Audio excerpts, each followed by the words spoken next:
Hi, my name's Ruan and this is my channel, The Yorkshire Sew Girl.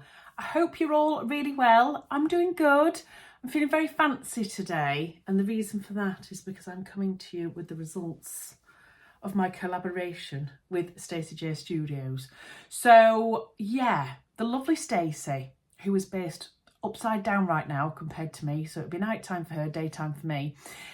She challenged me to make a style art pattern because I've been blithering on, hadn't I, for ages about it, basically saying that I like all their styles, but I was very scared of their instructions, etc. So the lovely Stacey challenged me, and challenge was accepted. Now, if you don't watch Stacey already, I will pop her channel in the description box below. Please do go over and check her out. She is fabulous. She's a good laugh. She's a little bit like myself, just cracks on and gets on with the job, and she's got a wealth of experience, much more than I have, and I love her little escapades with her mum as well and things like that. So she's a really lovely channel to go over and watch. She has a lot of good chat, but a lot of good content as well, so I think it would definitely be beneficial if you don't already follow her. And if you've come from her channel and you didn't follow me before, then hello and welcome. So I always think it's really weird when I'm doing a collaboration with someone who I've never met, and who is also like on the opposite side of the world to me. It's really, really weird. But we've been chatting for quite some time now, and yeah, we have some good chats online.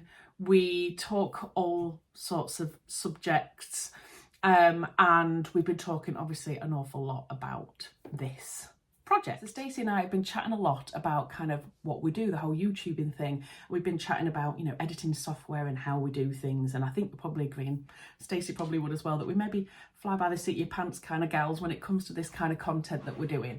But it's definitely something that I would like to improve, and that's the perfect opportunity for me to talk to you about Skillshare, who are kindly sponsoring this video. So for anybody who doesn't know who Skillshare are, they are the largest online learning community for creatives. They've thousands of creative classes across countless categories, and they're all led by industry experts. So they can help you take your career, skills, hobbies, etc. to the next level. They have curated learning paths, which are sequential class collections to master a specific skill. So you can take that from beginner all the way up to advanced.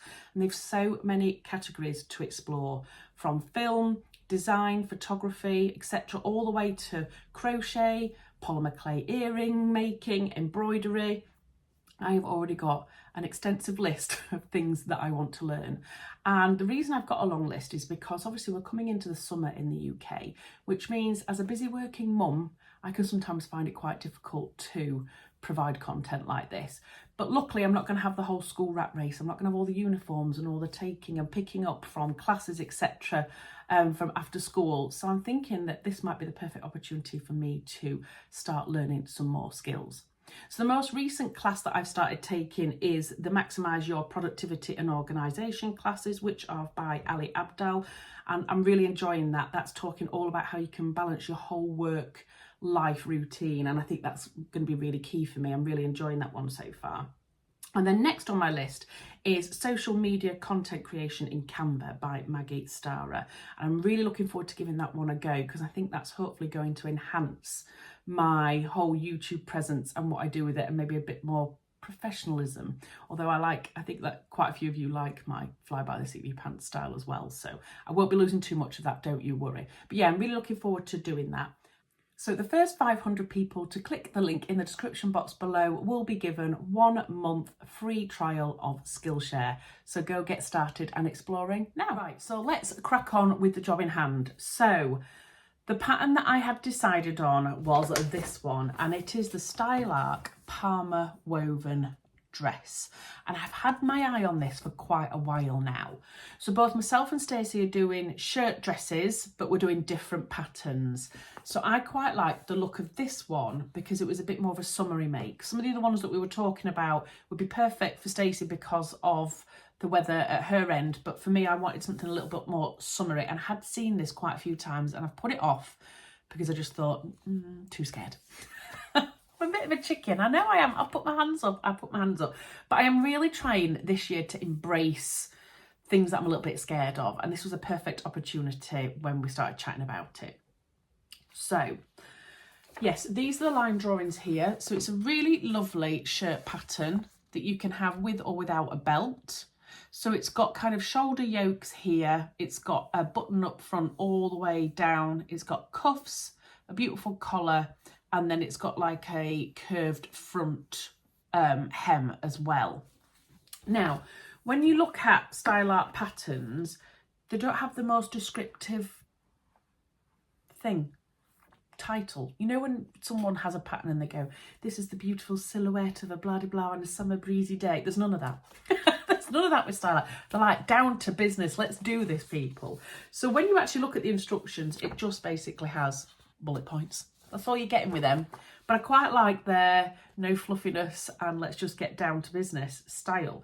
So it just says shirt maker style, shirt collar with collar stand, short sleeves with turn back cuffs, shoulder yoke, double turn back front, button through, optional inseam pockets, optional tie belt, side splits, shaped hemline, long line length with shortening line marked on the pattern.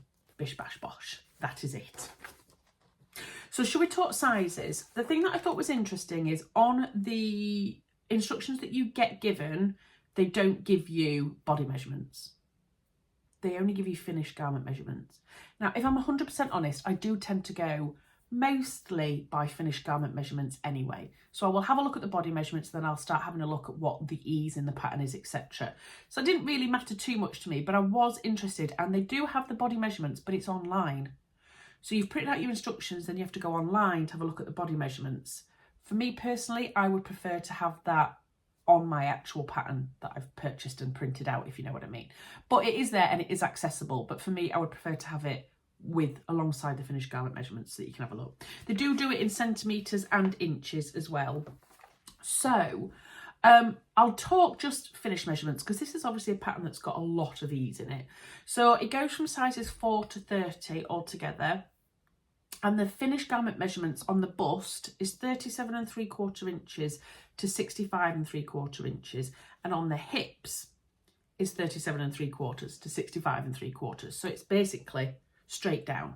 So if you want shaping, that's where you would probably put a belt on, which is optional, or you could put your own belt on. So you could have a nice little, I don't know, maybe like a nice little gold belt would look nice with this, or a tan coloured belt. But I quite fancied doing the self fabric belt, and I like that because it cinches me in a little bit at the middle and gives me a little bit of shape. But you can see from the line drawing that you don't have to do that if you don't want to. You can just have it straight up and straight down. So what size did I make? I made a size 18. So for frame of reference, I'm a 43 on the bust, 39 on the waist and a 46 on the hips. So I should have been a 16-18 on the bust, a 20 on the waist and a 20 on the hips. However, I sized down to an 18 because I knew the bust should be a 16 to 18 anyway, and the amount of ease that I had was plenty. So it gave me a finished measurement of 51 5/8 on both of my waist and hips, and my biggest measurement there is 46 inches. So I knew I had almost 6 inches of ease, so I knew I'd be absolutely fine.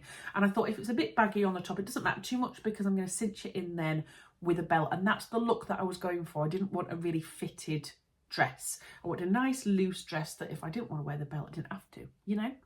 I will make sure that I pop some pictures in as well so that you can see it in all its glory.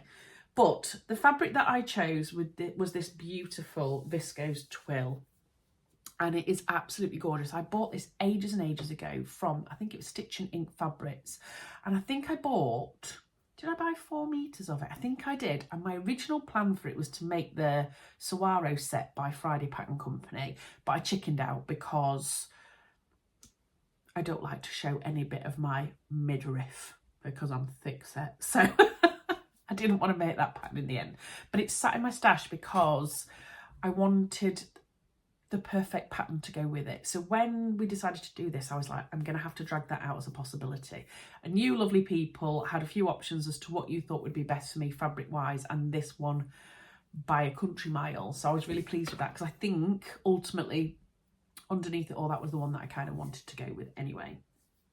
So it says from a fabric point of view, you want to be looking at like linens, cottons, rayon viscose, crepe, that type of thing. So you're looking for something that has got a bit of drape. You could make it a bit more structured with cotton, and maybe like a viscose linen would be really nice as well in this pattern. But yeah, I've gone for a viscose twill, so it's super soft and it's got that kind of twill texture in it as well. It's not a very thin, I always think viscose twill's a bit thicker than normal viscose, so it's got like a nice weight to it. Now it's obviously a black background with animal print monstera leaves all over it, and yeah, it sewed like a dream. It was beautiful. The only problem that I did have, and I used microtex needles, is it did snag the odd piece, you know, where it just pulls one tiny little piece out and then you can see that it's actually gone strange. I don't know whether you'll be able to see it on here, but I think it's on one of the collar pieces. She says, trying to find it. Yeah, just here, you might not be able to see it. There is a little line there, look, can you see? I was like, did it have to be there? But I'm going to get, my Littlest has got a Sharpie collection of pens. I know that sounds horrific to anybody who's got young children, why anybody would give kids Sharpie collection, but they got it as a Christmas present and it's coming quite handy for me. So I'm thinking about going and getting the Sharpie pens and just where you can see it, colouring it in. I've seen people do it and it works, so I'm thinking I might give that a bash. I hope I don't end up regretting it, but anyway. So I've done that. And the only other things you need for making up this pattern is a bit of interfacing for the collar and 9 buttons. So the buttons I chose are these ones. Let me see if I can get up a bit closer so you can see. And they are like a clear button, but then they've got little flecks of like coral and orange. And I was sat going through my button collection with my Littlest, and I said, what do you think? What do you think about the buttons that I should wear for this dress? What shall I sew on? And he went through them on. He said, I think these ones, because they pick out the colour, love it, in the pink and coral parts of the dress. He said, and it'd be a nice contrast. That's what I did. So I've got 9 buttons all the way down, and these are Ethel and Jane buttons that I've had in my stash for quite a while, and I love them. You can't see them on some of the like busy bits, but then you can kind of see it there, look. So yeah, really, really happy. Now, optional tie, optional pockets. Obviously I went all out. I've got pockets and I have got the tie. So I've got my pockets here.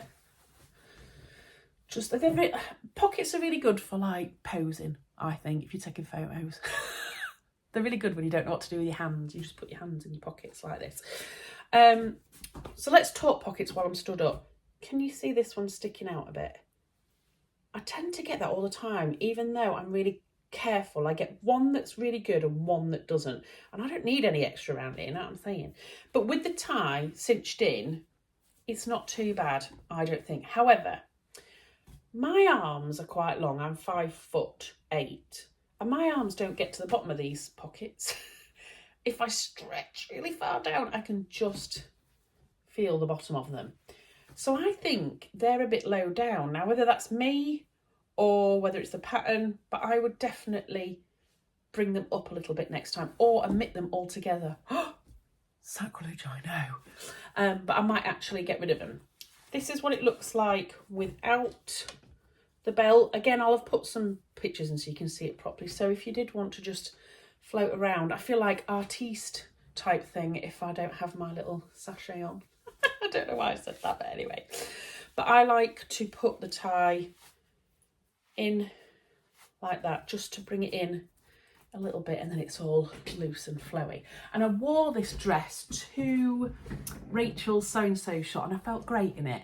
And I feel lovely whenever I put it on. I think the fabric and pattern matching has worked really well for me, so I'm really, really happy with it. Okay, what else do we need to talk about? So it's a centimetre seam allowance all the way around, except for the neck and collar, which is 1/4 inch. That made me sweat a little bit, I'm not going to lie, when I came to do it, but it is what it is.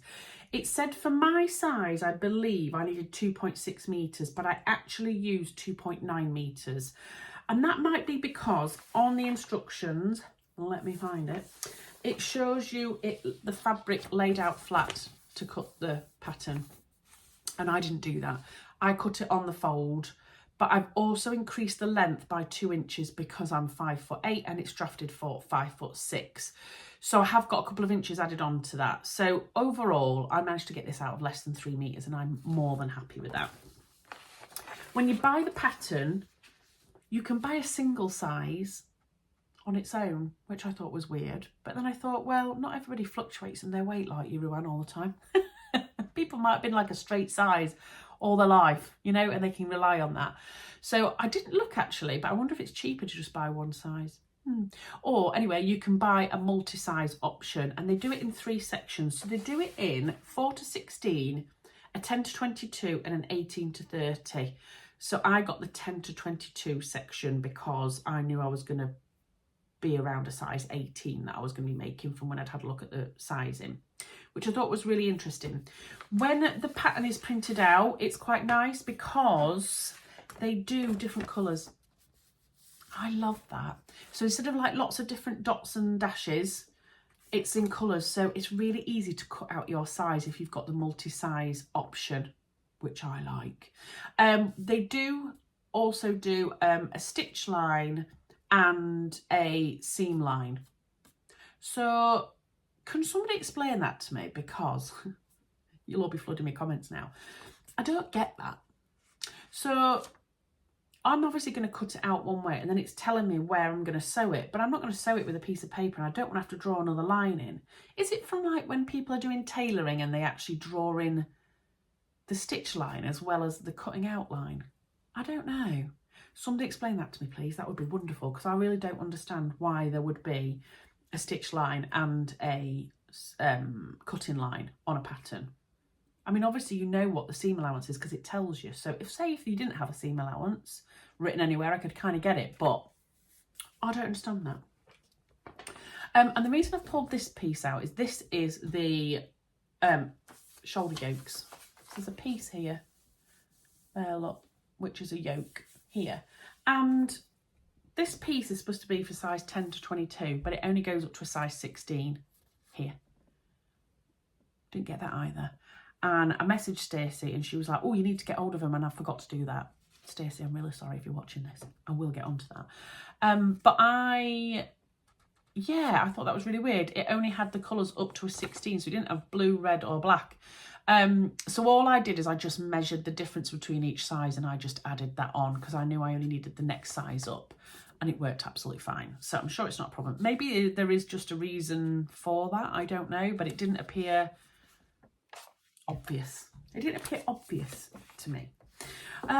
So the instructions, let's go through that because I think that's the bit that everybody's like, you get, how many pages in this? 5 pages. I'll show you them.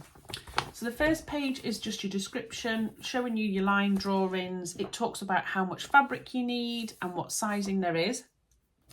Then on page numero 2, it has helpful hints and tips, just your description, and then it has all of your finished garment measurements. It has your list of your pattern pieces, which I quite like that because I like to tick things off. I'm a bit of a list ticker. And then it tells you in colour which is the right side of the fabric, wrong side of the fabric, and what you're going to fuse on for your interfacing, which I like. I love stuff that's colour coordinated because I'm very visual. So that works for me. So that's what's on your second page. And then on your third page is your layout plans. So these are for the different sizes. So I said to you before that there was 4 to 16, 10 to 22 and 18 to 30. These are for each size bracket. But again, I didn't really use this because it was making you cut it out on the flat. And I'm assuming they're doing that because actually when you look at it, the amount of waste is very minimal on that, which is amazing. However, I did mine on the fold and I did a bit of jiggery pokery and I didn't have that much excess waste fabric, which is good. And I've got over 1 metre left to maybe do something else, you know, like a little Donny shirt or a little camisole or something. So that's on there. And then they have this thing here, which is really cute as well. So this is all your pattern pieces, and then they're all colour coordinated, all the seams, and it shows you where each piece goes. So if you're looking at your pieces and you're going, I don't understand what that is, it actually shows you where they're going to attach and to what pieces. I don't know if that's a necessity, but I quite liked it. Which I thought was interesting because I know Style Arc are kind of known to be very brief, so it was interesting that they had something like that. And then you've got 2 pages of instructions, and that's it for a shirt dress. I was like, I'm used to having my hand held, do you know what I mean? But I chilled out about it and I just went for it because a lot of people put on the bottom of the last vlog that actually to just go for it, and that with my experience that I've got so far, I should be able to do it no problem. And I did feel like I could do it no problem. The instructions, yes, were very brief, but they had really good diagrams here all for the collar and the colours, etc. And there wasn't many places where I was scratching my head. That's all I'm going to say. However, maybe if you were new to sewing, might not be the most amazing. But some people had also said that a lot of the newer patterns for Style Arc, their instructions had got a lot better. And this isn't a really old pattern, so I'm thinking maybe this is one of the ones that's actually a bit better as well. It did also have on here somewhere a thing where you can scan for tutorial. I went and had a look at that because I was like, oh, if that's a video tutorial, yes, please. But it isn't. It's like a blog post, but it's almost identical to what's on here, just they're using a different fabric. So I didn't really understand what benefit that kind of gave you. But you might prefer whatever fabric they were using or whatever, rather than the illustrations. That was actual photos from memory of it actually being made. But yeah, there wasn't anywhere where I was like, and I was quite happy with it. It does state on here somewhere, let's have a look, that it is, where does it say it? Ah, here we go. So it gives you like a rating at the front. So there's easy, medium, challenging and expert. And this is medium and challenging. And I would say that's about right, really, because you've got a collar to do, buttonholes to do, etc. And there's a lot of fabric because it's a long dress and it's quite heavy. Sometimes you've got yokes, you've got the cuffs on here.